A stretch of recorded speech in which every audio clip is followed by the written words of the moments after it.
Yo, what's up? What's up? All right, so this is part one of making a 3D printed $2 encoder using stuff around the house. Hey guys, Vsauce Michael here. Shut up! Shut up!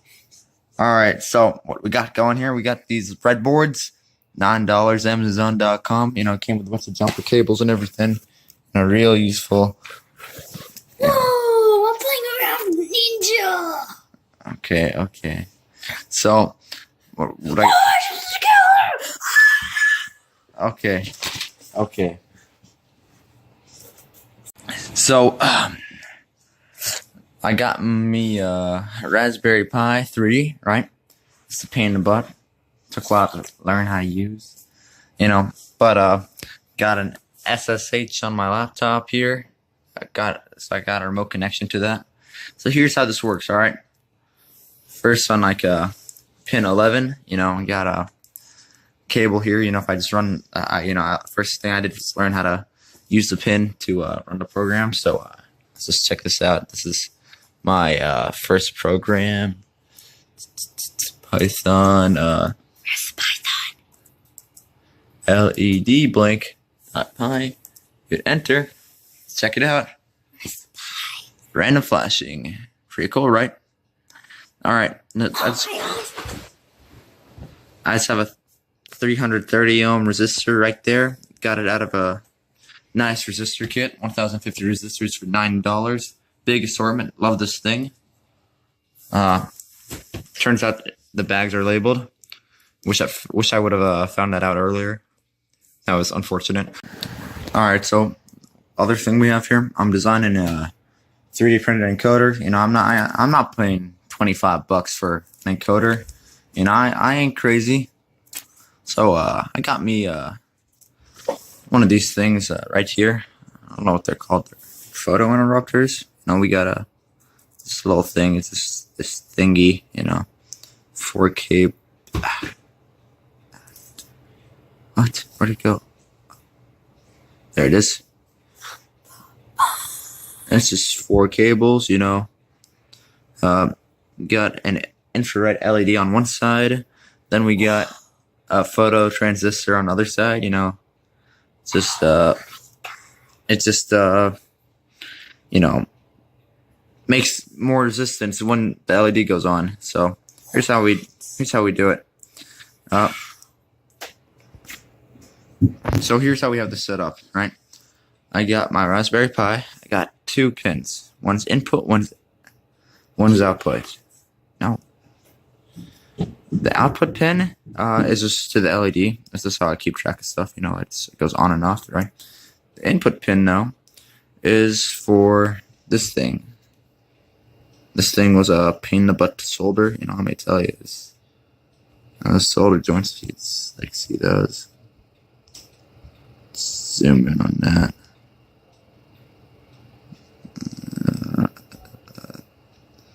Anyway, I soldered 4 cables to that.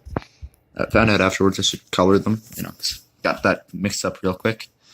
And here's how it works. I got 5 volts of power running from the Raspberry Pi into the breadboard, into a 220 ohm LED, 220 ohm resistor, into this side of the phototransistor. Took me a while to figure out which way the LED glue.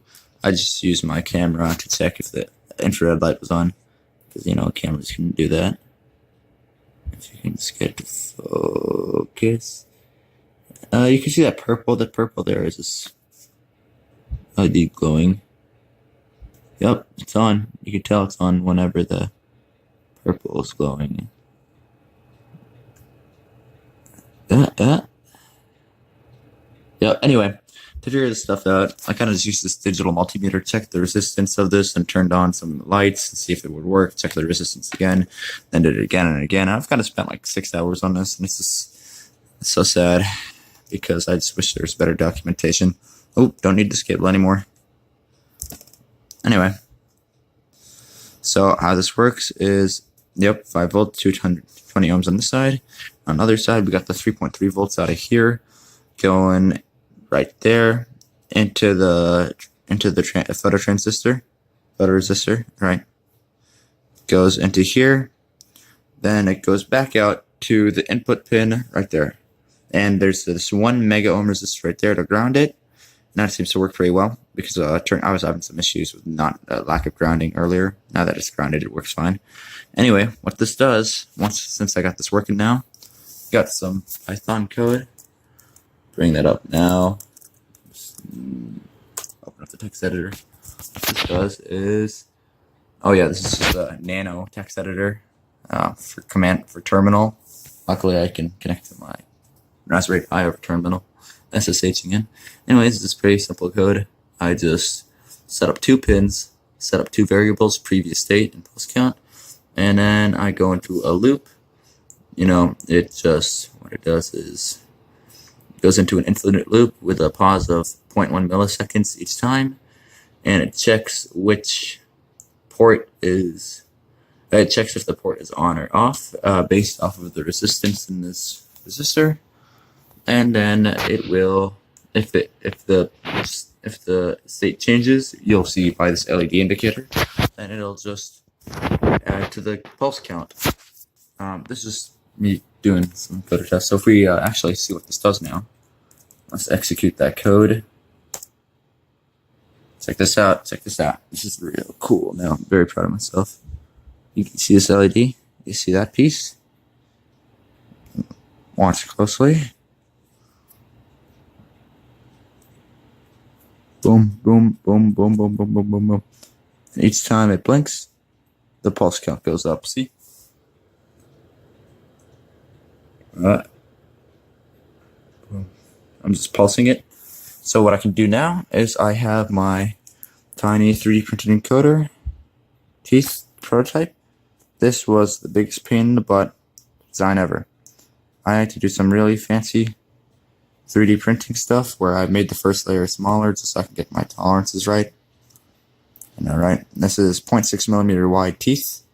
Very, very precise on a 0.2 millimeter nozzle. Printed out at like 0.5 millimeters per second first layer, and it's like 10 millimeters per second for the rest of it. This was a pain in the butt to get, but now that it works, I can just like run the teeth through it and check this out. As the teeth are ran through that, LED blinks.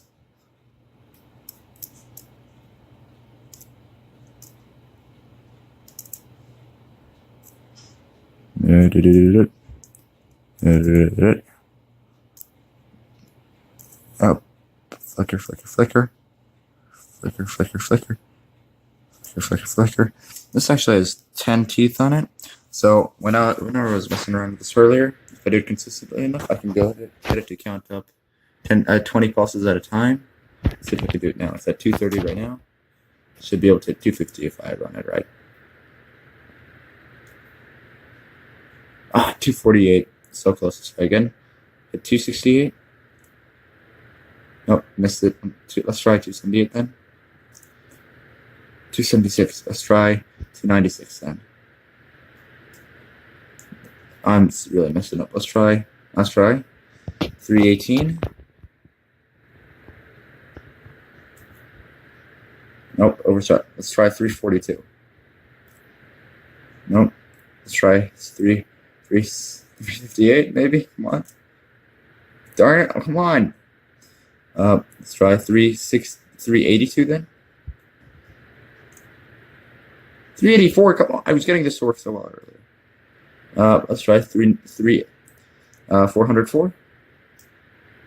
No, that's 400. Let's try 420.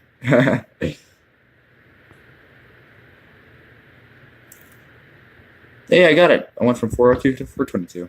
Let's try 442. Oh, getting it now. I just got into the motion. 462. Yep, 482. Oh, messed that one up. Let's try 490.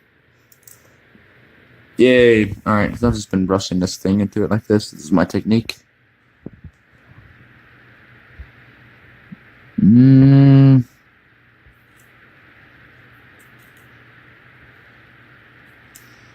That's been my technique to run it through it. Anyway, that's all for this video. I got a sack of bearings from China right there. These are kind of gross, all greasy, you know, but I got them for 22 cents each, Amazon.com. So I'm going to be building that 3D printed encoder now. I'm going to hope to get 90 teeth on this tiny wheel so I can get my 360 cycles per revolution encoder. And I will catch you next time once it's done. See ya.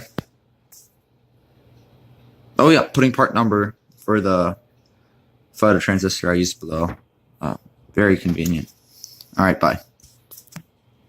Oh yeah, this was 49 cents for each one of these things.